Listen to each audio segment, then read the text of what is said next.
జీలుగుమిల్లి మండలం అంకంపాలెం గ్రామం నుండి మరి ఒక 12 మంది విద్యార్థులు వాళ్ళ గ్రామంలో వాటర్ ట్యాంక్ లో జిఎస్ఎల్ మెడికల్ ఇన్స్టిట్యూషన్స్ మరియు కిమ్యూ ఇంటర్నేషనల్ యూనివర్సిటీ భాగస్వామ్యంతో ఇండియన్ అలైన్డ్ ఎంబీబీఎస్ కోర్స్ అడ్మిషన్లు అందిస్తోంది నియో.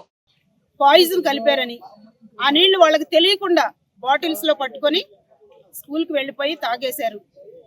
మరి ఈ విధంగా 12 మంది పిల్లలు అస్వస్థతకు గురై హాస్పిటల్లో ఉండి 3 days ఉండి తర్వాత పేరెంట్స్ కి తర్వాత ఏం జరుగుద్దని అనే భయాందోళనతో ఈరోజు పీజీఆర్ఎస్ కి వినతి పత్రం కలెక్టర్ గారికి అందిస్తామని ఈరోజు రావడం జరిగింది. మరి పిల్లలందరూ కూడా 6వ తరగతి 5వ తరగతి బిలో చిన్న పిల్లలు. వీళ్ళకి మరి భగవంతుడి దయ వల్ల ఎటువంటి అన్యాయం జరగలేదు, కానీ ఈ రోజు లేకపోతే ఆ గ్రామం అంతా కూడా రోదనలతో ఉండేది.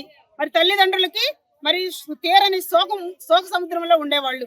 కానీ వాళ్ళు ఇటువంటివి మరొకసారి రిపీట్ కాకుండా ఎవరైతే అటువంటి అఘాయిత్యానికి పాల్పడ్డారో వారికి మరి సత్వరమే వాళ్ళకి న్యాయం చేయాలని, పిల్లల పేరెంట్స్ కి న్యాయం చేయాలని మరి కలెక్టర్ గారిని కలవడానికి ఈరోజు వచ్చి ఉన్నారు. మరి ఈ రోజు ఈ విధంగా జరిగింది. మరి రేపు రొద్దుట ఏం జరుగుద్దనే భయాందోళనతో తల్లిదండ్రులు మరి ఆవేదన చెందుతూ ఉన్నారు.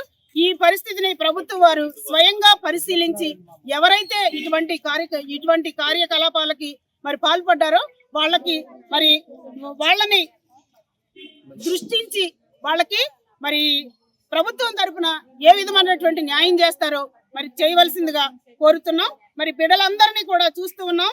మరి వీళ్ళందరూ కూడా చంటి బిడ్డలు, ఎంపీపీ స్కూల్లో చదువుకునే పిల్లలు. వీరిని ఒకసారి మరి వీళ్ళ పరిస్థితిని చూస్తే చాలా బాధాకరం.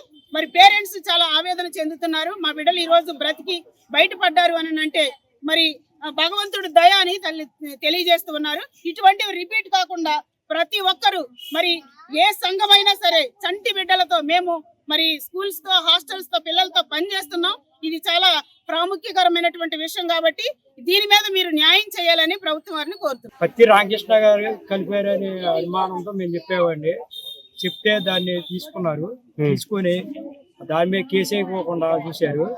మేము దాన్ని ఖండించి నిక్కరిగా ఒప్పించే ప్రయత్నం చేసి ఒప్పించాము. అతనే అని పట్టుకొని మళ్ళీ నిలదీసి పట్టుకొని పోలీసు వారి దగ్గరికి వెళ్ళి మా 12 మంది పిల్లలు అనారోగ్యం పాలయ్యారు, మీరు మా కేసు కట్టండి. పోలీసు వారు సెక్రటరీ గారు పెట్టారు కదా, ఆ కేసు సరిపోతే ఊరు మొత్తం మీద పెట్టారు కదా, వీళ్ళు దాన్ని సరిపోద్దని చెప్పి కేసుని తప్పుదో పట్టించడానికి చూస్తున్నారు. ఆ కేసు తీసుకోవాలని మేము ప్రయత్నించి కలెక్టర్ దగ్గరికి వచ్చామండి.